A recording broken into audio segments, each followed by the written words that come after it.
What's going on, guys? Welcome to Everything Always. My name's Michael Roman. All I have to say is, wow, guys, as being reported by Deadline in the last hour, Sony has nixed Kevin Feige and Marvel Studios from co-producing any more Spider-Man movies. This coming just after they broke all those records, and while Spider-Man's Sony's highest grossing movie this year, say what you will about those companies working together and what they've been able to do, sometimes ego is too involved, and it seems as though Sony wasn't able to acquiesce to what Disney was asking for, considering the strength of the brand of the MCU being one of the most popular things in the planet, and Spider-Man being their highest grossing movie over at Sony. I am so surprised they didn't agree with whatever Disney asked for, but apparently they weren't willing to. We're going to break down exactly what Disney asked for and the tragic ending to Spider-Man in the MCU. It's yet to be seen if Tom Holland will even retain the role, but first, if you could grab the subscribe button. We're giving away a couple PlayStation 4 Pros as well as a whole slew of other Marvel related stuff, including copies of Avengers Endgame in Blu-ray and DVD all through the rest of the month. All you have to do, hit the subscribe button, then hit the notification bell,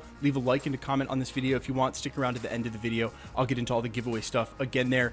So pretty plain and simple, Disney was asking for a 50-50 split going forward. Negotiations were back on the table for Spider-Man in the MCU, not made that public, and apparently 50-50 was too much of a deviation for what they had already agreed to. If you weren't aware of the previous arrangement, Marvel was allowed to produce the movies. There's way more money in merchandising and toys. Marvel didn't want to have such a lopsided split anymore, and given the strength of the brand of the MCU, guys, look, it's the most popular thing in the world, and with this being Spider-Man Far From Home, Sony's highest grossing movie of the year and anything they've done for a while, like I said, I'm super surprised they didn't want to just split the money down the middle, but when egos get involved, it doesn't matter how popular something is, and then there's that aching, scratching little itch of this Venomverse that they're now making a Morbius movie for without a Spider-Man. How long can you have a supervillains of Spider-Man's Rogue Gallery movies be made without bringing that protagonist back into the film? Now, what's going to be crazy to see is what Tom Holland wants to do, who exactly his contract was with, if he has any movies left, and if they are on the Sony contract,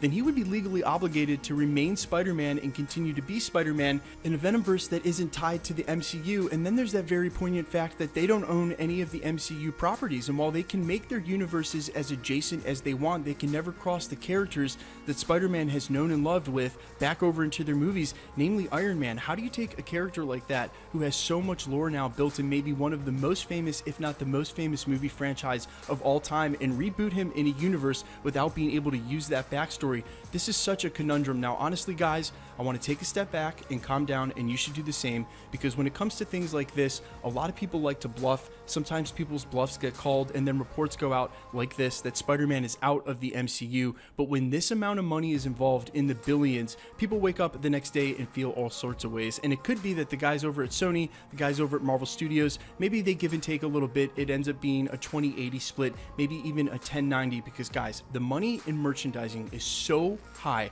that even a little more money over to Marvel Studios side might make it that they want to retain the property. It could also be the fact, though, that Sony says, screw it, no matter how much money it's worth, it's not worth crossing him back over into the Venomverse, in which case Marvel Studios may be completely out of luck. Let me know what you think in the comments. How crazy is this? What's going to happen from here?